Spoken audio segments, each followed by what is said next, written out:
Um objeto retilíneo e frontal XY perpendicular ao eixo principal encontra-se diante de uma lente delgada convergente.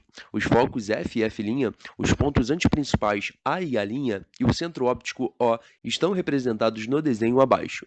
Com o objeto XY sobre o ponto antiprincipal A, pode-se afirmar que a imagem X', Y' desse objeto é: dados OF é igual a FA e OF' é igual a F'A'. Letra A, real invertida e do mesmo tamanho que XY. Letra B, real invertida maior que XY. Letra C, real direita maior que XY. Letra D, virtual direita menor que XY. Letra E, virtual invertida e do mesmo tamanho que XY.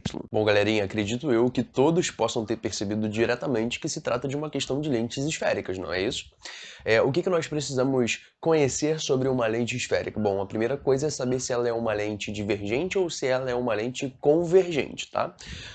Vamos supor que não está escrito no enunciado, como que eu posso fazer para identificar esse processo?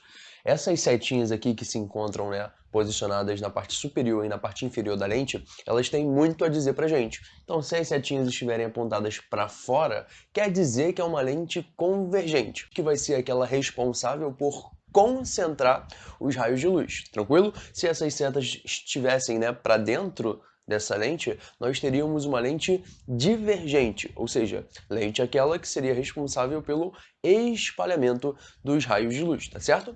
Basicamente ele posicionou os 4 principais pontos, né, de toda a lente. Eu tenho um ponto antiprincipal objeto, foco imagem e antiprincipal imagem, tá? Ou seja, para a lente convergente, os nossos pontos objetos ficam à esquerda dela, ou melhor, onde o objeto se encontra, tá certo? E os pontos imagem ficam à direita dela, ou onde não se encontra o objeto, tá certo? Carelli, eu consigo resolver essa questão em 2 segundos. Como que você consegue resolver essa questão em 2 segundos? Bom, basta você ter lido um pouquinho da teoria, né? Por quê? Cada região que eu possa colocar o meu objeto, que eu possa fazer o posicionamento dele, eu tenho um tipo de imagem já elaborado.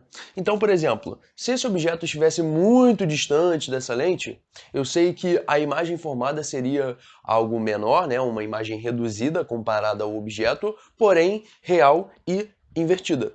Agora, quando eu já trago esse objeto mais próximo da lente e posiciono sobre o ponto antiprincipal, eu tenho em mente que a imagem formada vai ser uma imagem com o mesmo tamanho, né? Dito uma imagem igual.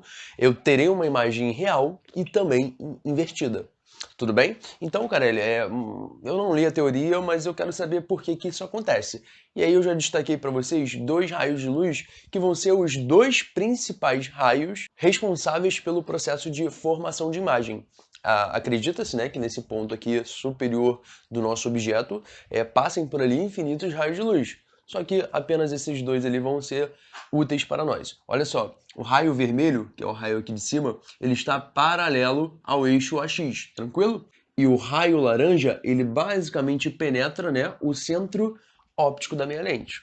Vamos tentar analisar agora como que serão os comportamentos, né, de ambos os raios ao passarem por essa lente. Você tem que tomar muito cuidado porque um dos tópicos que antecedem o estudo das lentes esféricas é o estudo dos espelhos planos e espelhos esféricos, tá?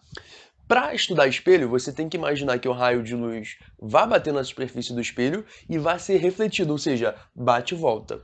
Quando você já trabalha com lentes, né, esses raios batem na lente e atravessam esse meio, sofrem, ao invés da reflexão, eles sofrem um processo de refração, tranquilo?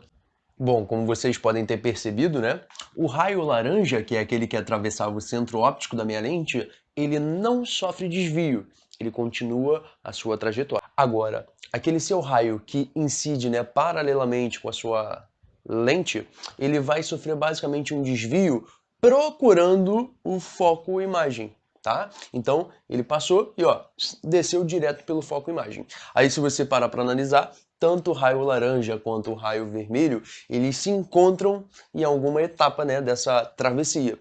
Onde esses raios se encontram, você tem a formação da imagem, tranquilo? E o curioso é que a imagem formada mediante esse processo, ela se encontrará de fato abaixo do ponto antiprincipal imagem. E o que isso quer dizer? Se basicamente o ponto anteprincipal objeto se encontra a uma distância x mais x, ou seja, 2x da minha lente, o ponto anteprincipal imagem, ele também tem que se encontrar a uma distância de x mais x dessa minha lente. Ou seja, se a distância entre o objeto e a lente for a mesma distância entre a imagem e a lente, quer dizer que os seus comprimentos são iguais. Beleza, galera? Então, característica dessa imagenzinha aqui formada, ela é invertida, ela é real porque ela foi formada de fato pelo encontro direto desses raios de luz, tá bom? E é uma imagem de mesmo comprimento que o meu objeto. Tranquilo?